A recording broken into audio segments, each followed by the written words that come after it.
member and ASHE Platinum institution. And this cleaning program that I'm going to talk to you about, we actually use and contribute to our score to help us get there. So that's one connection.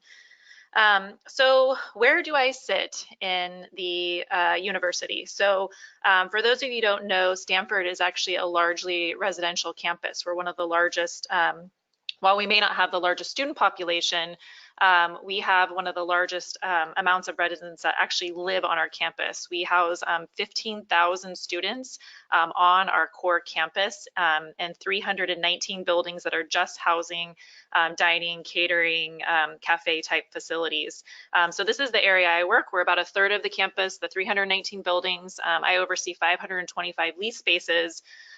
We have 8 major dining halls that serve around 3.5 million meals annually. So this is where we are primarily implementing this, this new cleaning program I'm going to tell you about.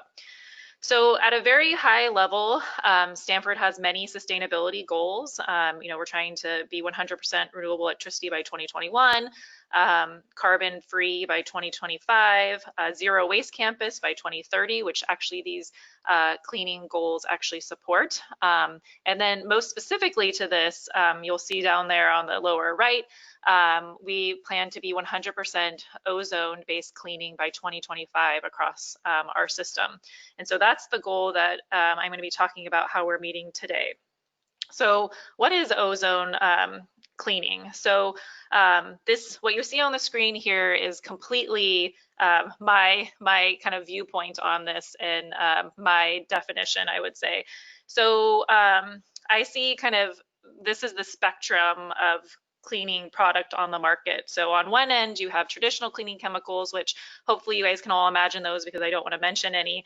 And then in the middle, I see green cleaning, which is, again, I don't want to mention any products, but you can probably imagine the things you think about when you go to the store or things you may be using commercially that call themselves green cleaners. And then on the far right, I see ozone cleaning, and that's what we're doing, which I see is the true heart of sustainability. So throughout this presentation, I use ozone cleaning, green cleaning to mean generally things that are better for the environment, better for human health. But really, I think ozone cleaning is kind of so far above and beyond where we need to go as a community, as a world. Into the future in terms of sustainability that I almost even hate lumping it with like other, what is termed green cleaners on the market. And I just threw up here, this is like the Wikipedia definition of green cleaning because I thought it was pretty comprehensive just for those that need that definition. But this is kind of where I see all of these different things on the market falling. And so why do I feel so strongly about ozone cleaning is kind of next, and what is ozone cleaning? So basically, we have the scientific definition up here. It's basically you use electricity to add an extra oxygen molecule to O2, creating O3, and you infuse it in water. And so in simple terms, we are electrifying water. We are using a machine on site to create a solution on site for cleaning by electrifying it. Kind of an example picture of that is on the lower right. So why do I feel like this is so great? So what's great about creating your own solution or electrified water, or some people call engineered water, is all of these amazing benefits it provides. So once you electrify the water, over time, it actually just converts back to water. So what's better than that, right, for the environment? You're using water, you're using electricity, and then it goes back to water and oxygen in the end. So there's really no, harmful byproduct from that. And then the other killer benefit is that it is just as powerful as traditional cleaning chemicals on the market. So it kills mold, mildew, odor, stains, bacteria, viruses. Its kill time is amazing. It's like less than a minute. We have other products that we use in-house or have used before that have like a 10 to 15 minute kill time. This is more powerful and faster acting than bleach. I know I got a lot of bullets on here, but they're all really valid and important. Another one is I mentioned our zero waste goal. And by converting to ozone cleaning, we've really reduced plastic pollution. Think about all of the, by creating this on site, we are not buying all of those products anymore. We're not disposing all those products anymore, which is a lot of plastic. And more so, the company that we work with actually takes back the machines and the filters and refurbishes and uses them again. So really, it's a great partnership for our zero waste goal. Obviously, it's really great for human health. There actually is no PPE required, and what PPE stands for is personal protective equipment.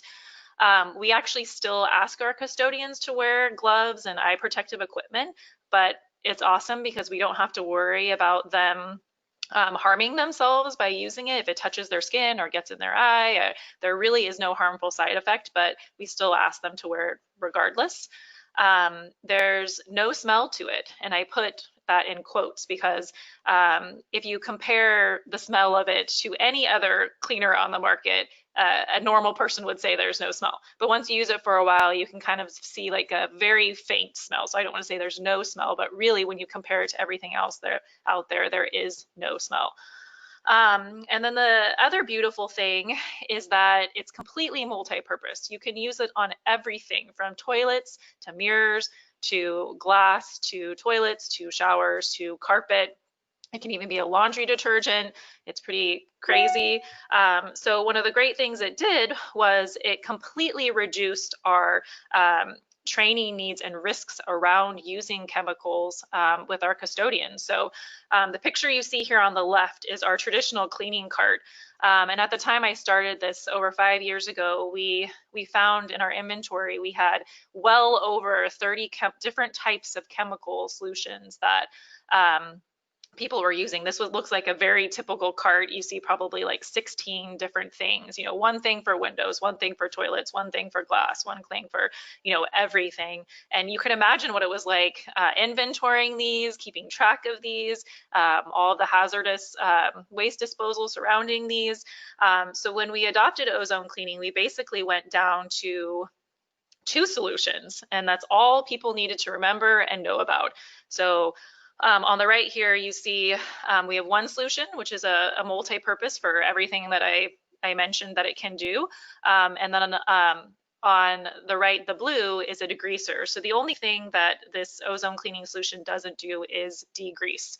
And so we have to have a solution for that. And just to make sure everybody knows what I mean by that, for us, the main place that we're degreasing is in showers. So we have community showers where dozens and dozens of students will take showers in a given restroom in any given day, and they're using tons of products, right? Shampoos, conditioners, body washes, and all of that leaves basically great grease residue in these showers. So the main thing that we're degreasing on a weekly basis is our showers. And the main ozone solution is not going to degrease for you, or like on a very greasy kitchen countertop or something like that. So, so that's why we went from nearly over 30 to 2. So now that everyone has a little bit of background on what ozone cleaning is and the very high level what it can do for you, really it's, how did we get started? So